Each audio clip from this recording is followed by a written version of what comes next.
Mana shu xossadan foydalanib, ba'zi bir misollarni ishlashga harakat qilib ko'ramiz. Masalan, birinchi misol shartida aytilyaptiki, yig'indini ikki xil ko'paytma ko'rinishida yozib hisoblang. Demak, bu yerda e'tibor qilsangiz, mana 1 qo'shuv 1 qo'shuv 1 qo'shuv 1 qo'shuv 1 qo'shuv 1. Ya'ni 1 ni 6 marta qo'shish kerak. Demak, biz buni qisqacha qilib qanday ishlar edik?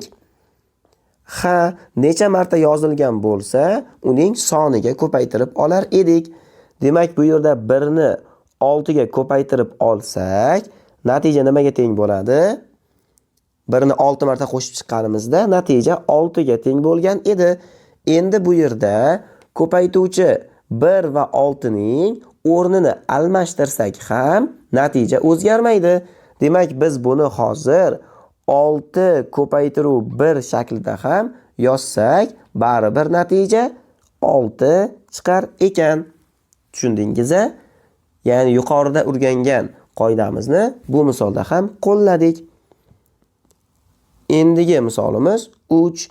Shartida aytilyaptiki, ko'paytmaning o'rnini almashtiring va yig'indi ko'rinishida yozib hisoblang. Demak, bu yerda 3 ko'paytiruv 5 berilgan. 3 ga 5 ni ko'paytirishimiz kerak. Demak, biz buni hozir ko'paytuvchilarining o'rnini almashtirib yozsak ham natija baribir o'zgarmaydi. Biz buni qoidada bilib olgan edik. Endi bu yerda 3 ko'paygan 5 ni biz 5 ko'paygan 3 qilib yozib olamiz. 5 ga 3 ni ko'paytirish o'zi nima degani? 5 ni 3 marta yozib, ularni qo'shish kerak degani. Demak, 5 ni 3 marta yozib, qo'shib oladigan bo'lsam, natija 15 ga teng bo'ladi. Tushuntira oldimmi? Demak, keyingi misolimiz bizda 5-misol. Shartida aytilyaptiki, to'g'ri javobni toping va eslab qoling. Demak, misollarni ishlaydigan bo'lsak, mana 8 ta qalamdonning har birida bittadan qalam bor. Jami nechta qalam bor? Tasavvur qildingizmi? 8 ta qalamdon bor ekan, har birida bittadan qalam bor. Jami nechta qalam bor? Demak, bu yerda 8 ta qalamdonning har birida bittadan qalam bo'lsa, biz hamma qalamlarni qo'shib chiqishimiz kerak bo'ladi. 8 ta 1 ni qo'shib chiqadigan bo'lsak, bizda natija nimaga teng bo'ladi? 8 ga teng bo'ladi. Biz buni ko'paytirish orqali qanday ishlasak bo'ladi? 8 ga 1 ni ko'paytiramiz. 8 ga 1 ni ko'paytiradigan bo'lsak, natijamiz 8 ga teng bo'ladi. 8 edi, 1 ga ko'paytirsam yana 8 chiqyapti. Bundan nima xulosaga kelsak bo'ladi? Har qanday sonni 1 ga ko'paytirsak, o'sha sonning o'zi chiqar ekan. Tekshirib ko'raylik qani. Masalan, 7 ko'paytiruv 1. 7 ga 1 ni ko'paytirsam, natija nimaga teng chiqadi? Bu yerda hozir bu 7 ni 1 marta qo'shish kerak degani. Demak, buni javobi baribir 7 chiqadi. Demak, men o'ylagan qoida to'g'rimikan? Har qanday sonni 1 ga ko'paytirsak, o'sha sonning o'zi hosil bo'lar ekan. Endi keyingi misolimiz 8 ta qalamdonning birortasida ham qalam yo'q. Jami nechta qalam bor? Demak, 8 ta qalamdonning har birida umuman qalam yo'q. Ya'ni 0 tadan qalam bor. Demak, bizda jami qalamlar soni nechta?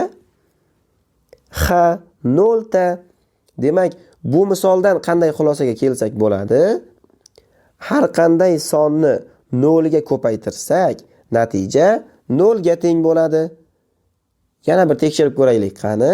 Mana 7 ko'paytiruv 0. Demak, bu degani 7 ta qalamdonning har birida umuman qalam yo'q. Har birida 0 tadan qalam bor. Demak, bu deganda jami hisobda nechta qalam bo'ladi? Qalam bo'lmaydi umuman. Demak, bundan xulosa qilsak bo'ladi. 7 ga 0 ni ko'paytirsak, natija 0 ga teng bo'ladi. Demak, bu xulosamiz ham to'g'ri ekan. Har qanday sonni 0 ga ko'paytirsak, natijamiz 0 ga teng bo'ladi.